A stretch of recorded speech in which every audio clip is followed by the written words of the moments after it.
Hello everyone, welcome to today's Mindset Talk. So today we're going to be talking about psychology. The reason why I want to bring this up today is because, after I've been doing a lot of research, I've been reviewing all of my psychology books, I really see how some of the terms and concepts presented here actually pertain and are of good help to the spiritual journey. For all of you going through your spiritual awakening, that is my mission. A little background about me so that you can know who I am and what I do basically. Okay, so my name is Christie Ramirez. I am a soul coach. I have a background in psychology, meaning that first and foremost, my first career is a therapist, marriage and family therapist. I went to school for like 7 years, ever since my psychology bachelor's degree. I spent like 4 to 5 years, and then I went to do a specialization in couples and family therapy because that was like my area where I wanted to become an expertise at. So I did another 2 to 3 years in my master's program where I also got internship hours. I worked with families being supervised in a controlled space, so I got a lot of practice there. After I finished my degree and my master's degree, I did a lot of different jobs. Like I worked with a suicide hotline. I worked with domestic violence women. I worked at a drug and alcohol rehab center that was faith-based actually. So that was a good thing because I believe that without faith, without spirituality, healing cannot take place because you need to believe in a higher source. So that was a great experience for me, and it was all women's too in that place. And I also worked at a lot of schools with children from all ages, all grades, all the way from elementary all the way up to high school. And along the way I did a lot of work with delinquent children. This was the kind of mandated therapy. Basically, the children, the delinquents, the teens who don't want to be in therapy, but it's mandated by the government in order for them to experience a less, punishment, you could say. So they had to basically do therapy hours mandated, which wasn't my cup of tea because I don't want to do therapy on someone who doesn't want to be there. So I always, am all about free will, and being that this is voluntary, seeking help, seeking guidance on your soul journey is something that's voluntary. It's something that cannot be forced upon parents, upon others, upon employers as well, because I also did have some clients like that when the employers actually force the employees to seek counseling for whatever reason, because it might have been affecting their work quality. If you're experiencing divorces or family disruptions, it can affect your career, it can affect your everyday job life. So all of that, I have experience with. So that was basically like my journey from ever since I was 20 years old all the way until I was 30. And then before I was 20 years old, from the ages of 14 to 18, I actually went to a Catholic all-girls school. So I was very much shielded in those years. I spent that time basically, cloaked getting spiritual knowledge. But that was kind of like my trigger into my spiritual journey. Although I wasn't yet 100% awakened, but that was very much like my calling. That's why, that's more confirmation to me as to what I'm doing for a living now, how I've kind of like blended everything that I know into what I'm doing now, all of what I do in my school. It's about more than just the psychology and the mind. It's about blending the mind and the psychology with the spiritual, with the metaphysical, with the unseen, with the holistic, the health and wellness, the support of the sacred temple, which is the physical body, in order to experience higher consciousness through the spirit and the mind. So it's all interplaying together. And that's why, I do what I do. And that's why, I've decided to basically, help in all areas that I have expertise in. And another extra note about myself, after I got my master's in marriage and family therapy, after about like midway through my psychology experience, I was around 25 or 26, I actually decided to go back to school and get a master's in holistic nutrition. So I studied nutrition for health and human performance at the University of Miami. And I did my master's at the Nova Southeastern University, both very amazing schools. awesome universities with a lot of great mentors there. And I learned a lot, and so the nutrition really helped me also on my own personal journey, because I believe that nutrition is part of the holistic health, okay? It's not only about the mind. You can't, work on your mind. You can't work on your relationships, and then your health is suffering. And then you're not there to enjoy it. Do you see? So it all plays into play. So that's kind of like an introduction as to who I am, basically, because maybe you're new and following me. Thank you. For all of you who have already been following me, who know who I am. I know a lot of you out there have been following me since day one, which is amazing. And I can't express my gratitude. Thank you. I feel honored that I inspire you in that way. And I just wanted to continue to inspire more people. And that's my life mission. I just want to do whatever I can to improve humanity, basically, because it's not in it for me anymore, okay? I was just like any other person, I was once in that 3D mentality. I was once all about, the image, the society, the money, the exterior, the romanticized love. I was once a part of that too, because I was always, I don't know why that word came out. I was always a hopeless romantic, you could say. That's for sure. I mean, that's what really even brought me to study marriage and family therapy. But my point of the matter is that I was once in that 3D world. I was once living out of that 3D matrix. So I know what it's like. And I know what the transition feels like, because it was very recent for me. It's not like it was millions of years ago. I am basically,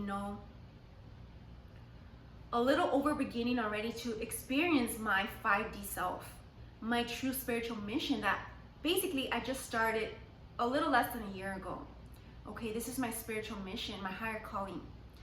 And so, I don't know what the divine has in store for me in the future, and nor would you. This is where we just have to have blind faith that whatever's transpiring along your journey, you just have to keep going in obedience and blind faith, and just trust that all is well, basically, because the divine has you, and you're always supported. You have to remember this: the universe happens for you, not to you, okay? Even Tony Robbins, which he is one of my hugest influencers and masters that I grew up idolizing, basically, when it came to psychology. Now I have other spiritual teachers that I basically follow, and they are like my gurus, and I look up to them. Okay, they're obviously more wise than me. They have a lot of more knowledge, but I want to get there too. So what do you do on your journey to get more information? You have to remain open to learning. And you actually have to take the time to go within, to connect with yourself. It's okay to go hermit mode a little bit on your soul journey. I get a lot of questions about that, like, isn't about your soul mission to be about, out there and social and putting out your gifts? Yes and yes, but no, because there's a time for everything, okay? Especially when you're still in the beginning processes. So this is what I want to walk you through, okay? How to get through it, because I know there's a lot of unawakened beings out there which are probably not even watching my video, because you're not going to be, thrust upon my videos if you're not awakened on your journey. That's how the divine works. The divine only puts information in your face that you're willing to be open-minded about. Okay, that's how it was with me. Like, I didn't know about this stuff 2 to 3 years ago. I had no idea what a twin flame was. I had no idea what the spiritual journey was, what a dark night of the soul was. I was like, what? I had no idea. And the only thing I knew was the word soulmate, because I was always a hopeless romantic, but I was very much logical thinking as well. Coming from a psychology background, is very much by the books. But I do everything not by the books now. I use stuff from the books, but that's a key to being a master. You think for yourself. I actually just did a podcast on Greek philosophy, and that's what the philosophers used to say. Socrates, Plato, and Aristotle. An educated mind learns to think for himself. He gets the knowledge from the pre-ancestors, from the masters before them, and they're wise enough to actually grasp the lessons and not commit the same mistake. But then you also have to think for yourself, basically. So that's, in a nutshell, what I wanted to say about the spiritual journey, how it relates to psychology, how it relates to everything that I do. If you do want to look into your own personal situation, whatever it be, personal life, spiritual journey, your relationships, even past life healing, I do quantum healing as well, because I'm very much, into that. I always was attracted to hypnosis and quantum healing, basically. And I do a lot of meditation and holistic mythologies on my page because it's part of my lifestyle. So I want to share what I do with you because it's worked for me. So I know it can work for you if you're open-minded about it. But obviously, you do what you will with this information. Everybody can do whatever they want with their life. Everyone has free will. I'm only there to, be the guidance, be the messenger, and be the teacher. And you do the rest with what you will. So basically now let us get to, some of the things that I learned last night about psychology and how it relates to all of this. I went through so many books, Strategies of Psychotherapy, really getting into the psyche of the mind. This is my favorite books. Case studies, I've been reading case studies about how, the pre-psychologists and psychiatrists, because Milton Erickson was actually a psychiatrist that did a lot of hypnosis. And so did Freud, by the way. Freud was all hypnosis. So all of this, even Freud is talked about in all of these books. So it's crazy how it's all really psychology, how you approach the situation. And the reason why I'm bringing this about and why it relates to all of this is because it has to do a lot with also the divine masculines. And I know I always go back to that conversation, but divine masculines are the ones that are needing more psychological help on this journey. Feminine's aspect is more of a healing approach, which is everything that I'm doing on my Sacred Woman Healing Circle. Really healing, past traumas, healing their physical womb, remembering the divinity within them, reconnecting with their sacredness and their ancestors and their beauty and their self-love, all of that things that has to do with sacred healing, okay? Learning to really put yourself first. But the masculines are a little bit needing help of what all I'm doing this. And I'm actually, have to review all of this because I've been called to basically take a review of, everything that I've learned over my career. And these were books that I haven't touched in quite a while. So I basically started reading. I'm a very good speed reader, so I read a lot in little time. So I came up with a few diagrams and notes, okay, that I feel is pertinent to what this conversation is going to go about today. When it came to the case studies, okay, when it came to hypnosis, and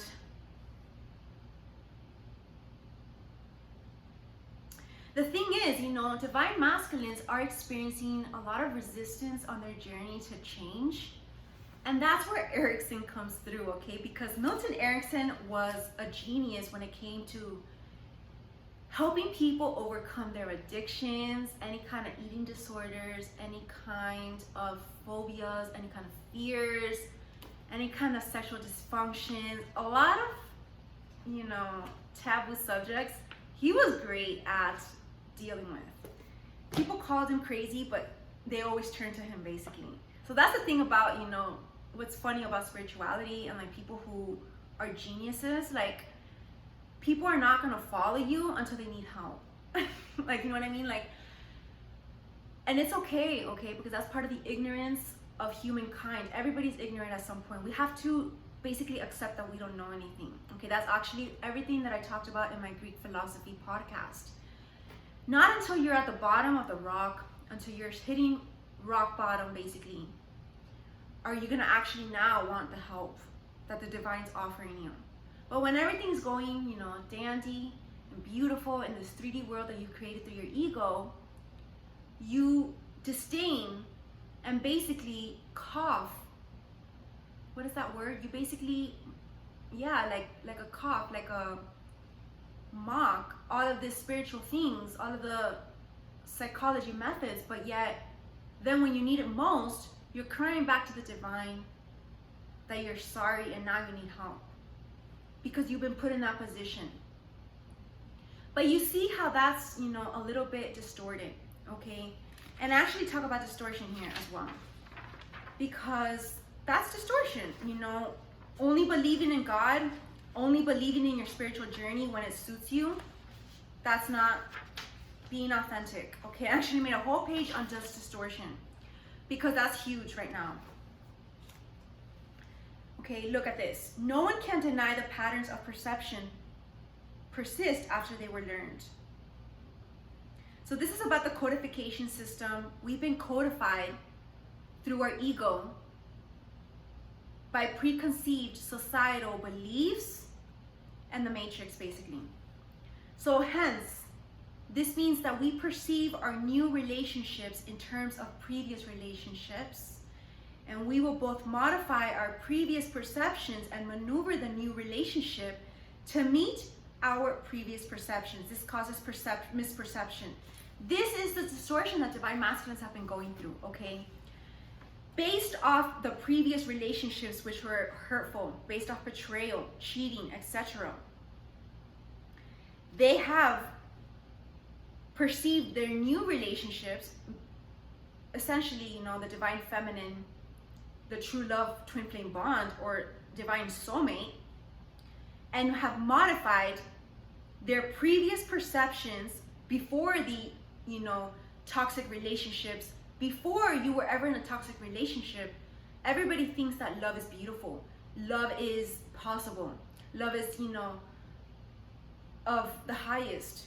But before that, so now because of these previous relationships, they have modified these previous love thoughts and maneuvered the new relationship, this new relationship in their face, like let us say the twin flame dynamic, to meet their previous perceptions of the toxic relationships. So you see how this creates a misperception of misjudging what kind of love the divine feminine had to offer the masculines. Okay, and this is, you know, can be applied to any situation that is of a genuine, innocent, true love, okay? This is how people sabotage true love relationships. Sabotage was good in your life. Sabotage was staring you in the face, which is of the highest good for you, which is of true intentions. Okay, so a person perceives, but he also behaves. And the responses he gets to his behavior will affect his perception. What this means is talking about that mirror effect and projection of the twins, okay? The twin is basically a mirror held up to the other twin, okay? And they're projecting each other. So basically, the behavior that one twin has put onto the other twin has created a response and hence has affected the perception of that behavior. But really, it's just a projection of their own perception within themselves. You see what I'm trying to say? And hence also, you know, when it comes to twins, there's the runner-chaser dynamic. You know, I'm not going to tell you what to do, for example. This creates you thinking you're in control of the relationship by you running away and you not doing anything.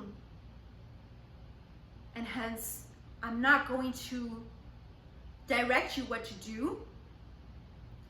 And hence, denies that he's directing, but directs.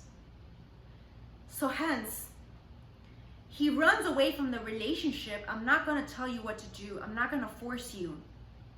Yet,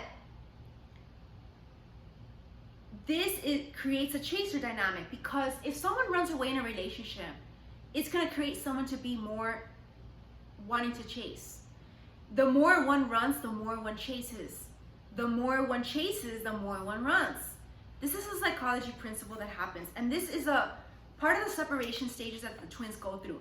Unless one of the twins, you know, sets up boundaries and basically breaks that cycle that is destructive, that is never ending, that is karmic for most of the cases. Now, something else that I wanted to talk about was, you know, struggle. Because when it comes to struggle, which masculines are going through a lot of struggle. Okay, the struggle is when neither twin wants to be in control of the relationship, yet insists they are in charge or they will be defeated in their endeavor. So what one of them has to do basically is refuse to do what they say to provoke them and thereby control what happens. One of them has to give in, basically. And this happens in a subtle manner as well. It can either be an active permissiveness or it can be through silence. You know, not enabling bad behavior, basically. Taking a stand and not expecting anything less than. Not settling. It is at this point where the permitting symptomatic or resistant behavior shifts to encouraging such behavior that control of relationship comes into their hands. That's when finally change can happen, okay? Because this struggle to move forward in their life has created a stagnation. But finally, when one of the twins is mature enough to put a stand to this, that's when change and transformation can actually occur, okay? So whether it's the feminine or the masculine, most likely the feminine needs to take the stand.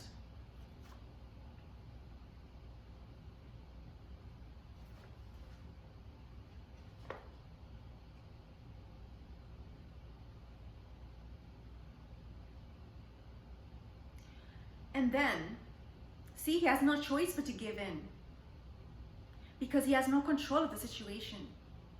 One of the quickest ways to persuade someone is to punish himself when he suffers from the symptom, thereby encouraging him to give up symptoms.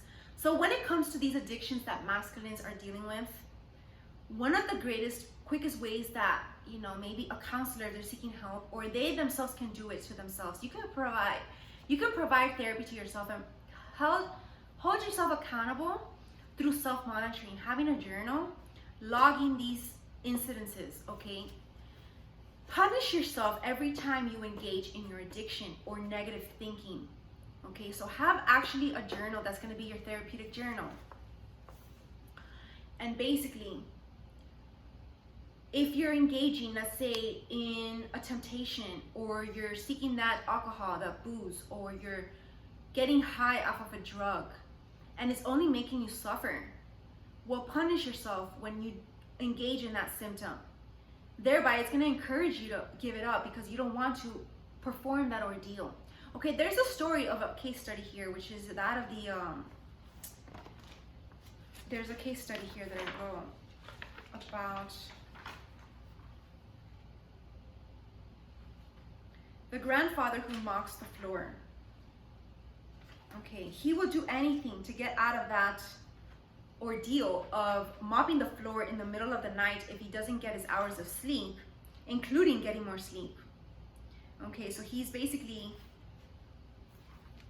setting himself free, okay? And he's gaining his self-respect because he took control of the situation. He took control of his life. So this is how it works. Oh, here it is. The gentleman would do anything to get out of polishing the floors, even sleep.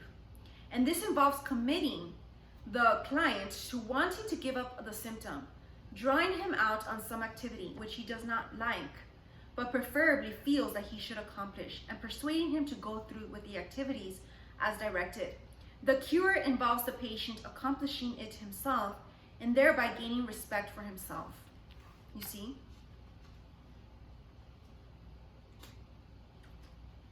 And then another case study was that of the mother-child relationship, which is of codependency.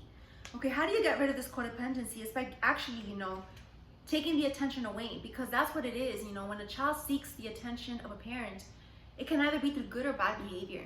So the more a child acts out, it's just trying to get your attention. So the less attention you give to that behavior, the less enabling that one of the twins does to bad behavior, the less it's gonna be done, because they know it's not gonna work in getting their attention.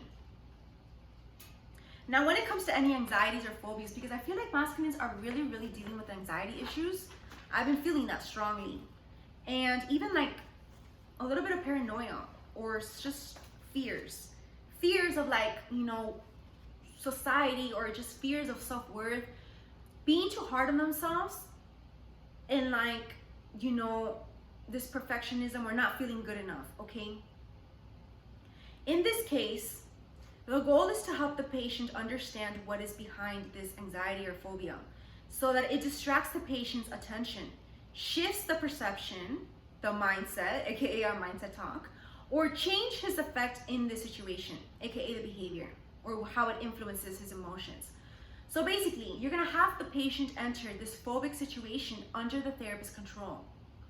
So this will be differently than he has in the past. So basically, in order to relieve the fear, you actually have to go through the fear. In order to get through the darkness of the soul, you have to go through the darkness of the soul, yet in a different manner than you handled it in the past, okay?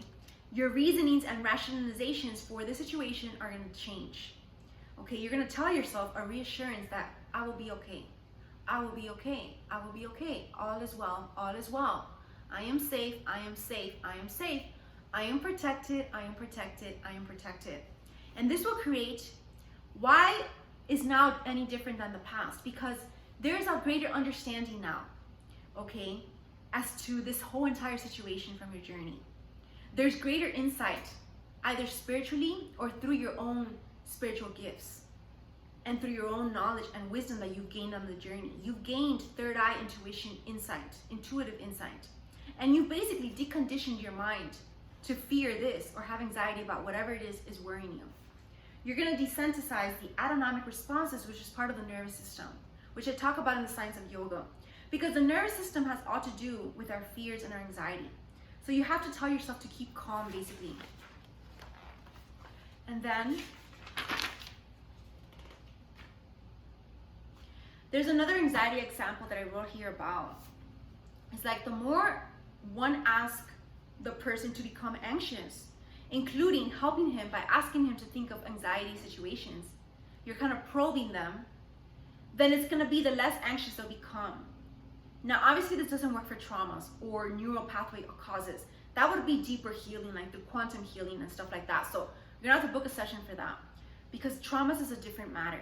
But when it comes to just basic, anxiety issues from like negative thinking or worrying or insecurities or doubts, a good way to get rid of that anxiety is to actually make yourself want to be anxious, okay? So basically it's a paradox ordeal. Do what you fear, okay? And another one that I spoke about a long time ago on my page was to basically schedule in the time when you're going to think about that anxiety.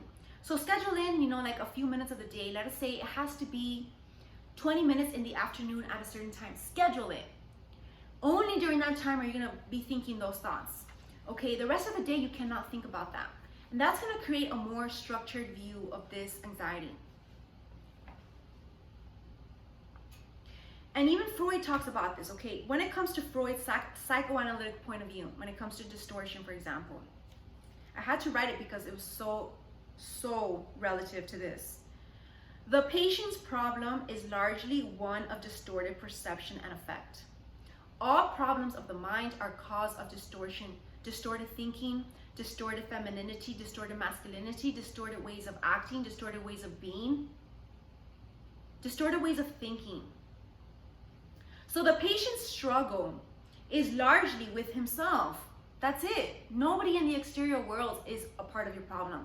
It's all within yourself. Not even your partner is part of the problem. Really, the only one to blame, or the only one that you're really at a struggle with, is yourself. And his resistance to discoveries about himself.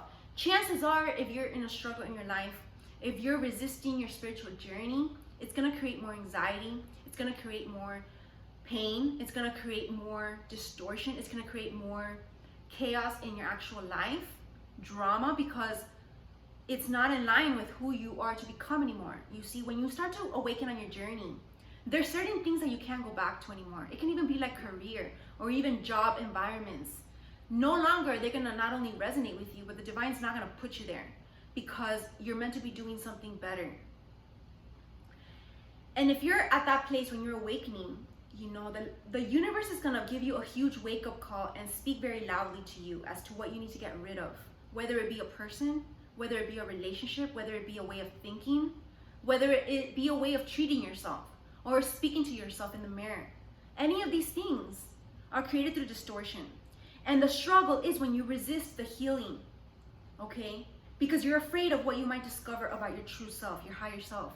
And only can you really get to the core of who you are and get to know the real you as you pass up the chakras, okay? Chakras has everything to do with this, unfortunately, because it's the energetic body. It's the aura of the psychology. The psychology is just one mental aspect. And hence, the reason why I don't only do psychology is because the mental aspect is the 3D world. You see, I talk about this in the video of the auras and the consciousness. Our mental aspect, our intellectual mind is of the brain. Okay, our intellectual mind is not connected to our heart, our soul. That's the spiritual part of it. Okay, and you're not going to accomplish anything in your life if you're only head thinking. You need to think with your heart. Your gut is actually located in your stomach and your heart.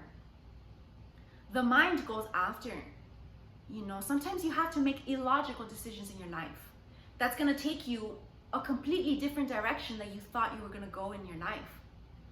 But that's your soul speaking, and you have to trust that calling. Okay? And then see what happens after that. And then come back to me and tell me what happened. He continues here that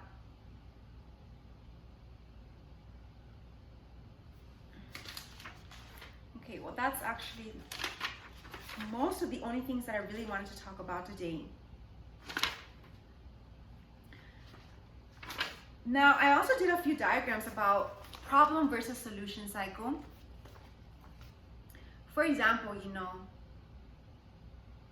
when it comes to like a victim, let us say the masculines are dealing with a toxic family or something, or people who don't understand them, people in their circle who don't understand their journey, or who are against their journey or awakening.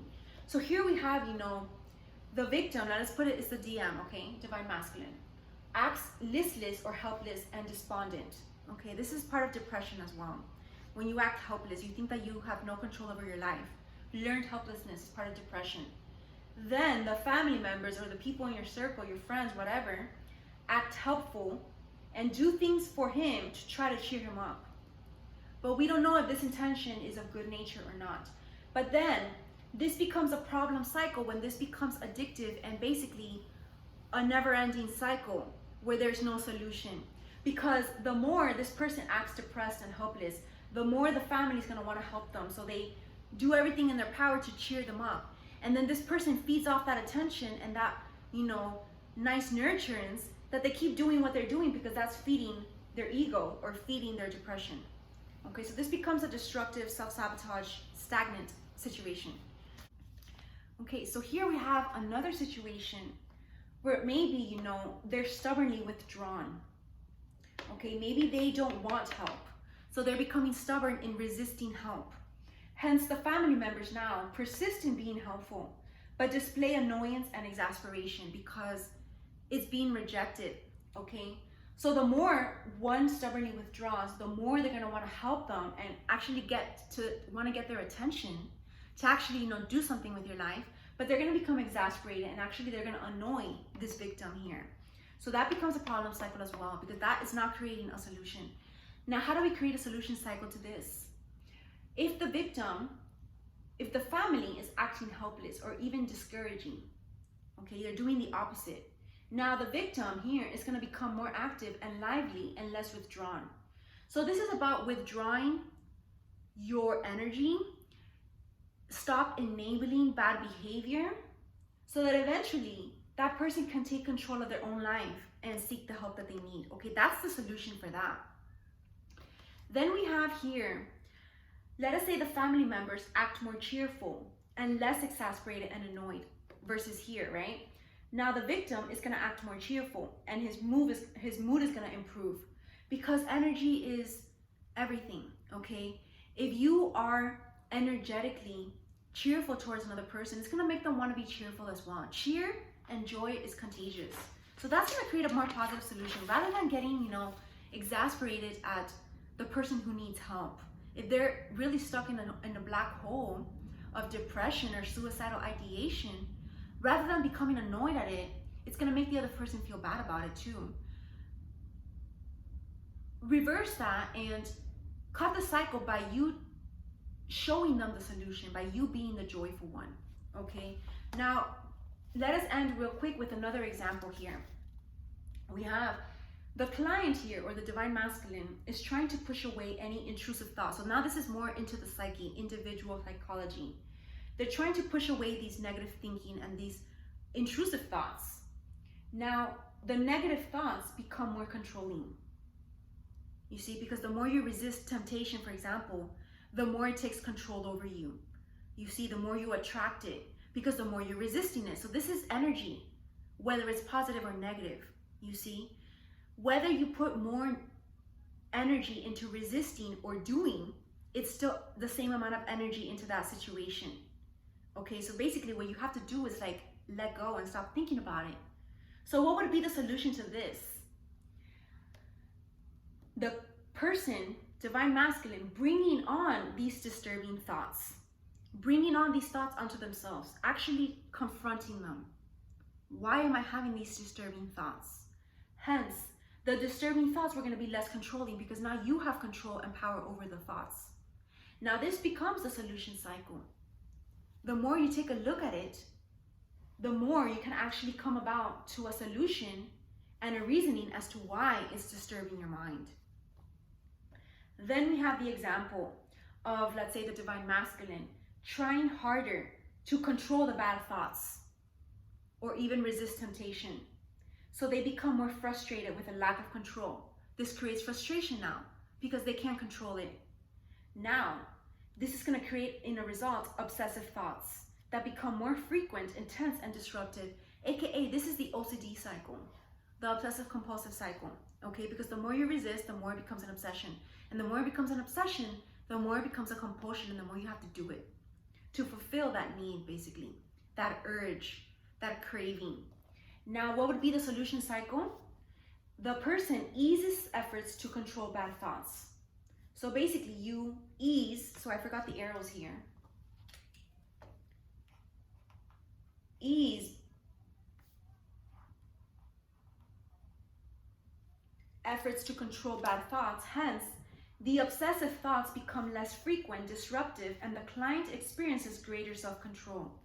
Because you are going to put the effort to control the thoughts through whatever soothing means, like meditation, like affirmations. Affirmations are huge.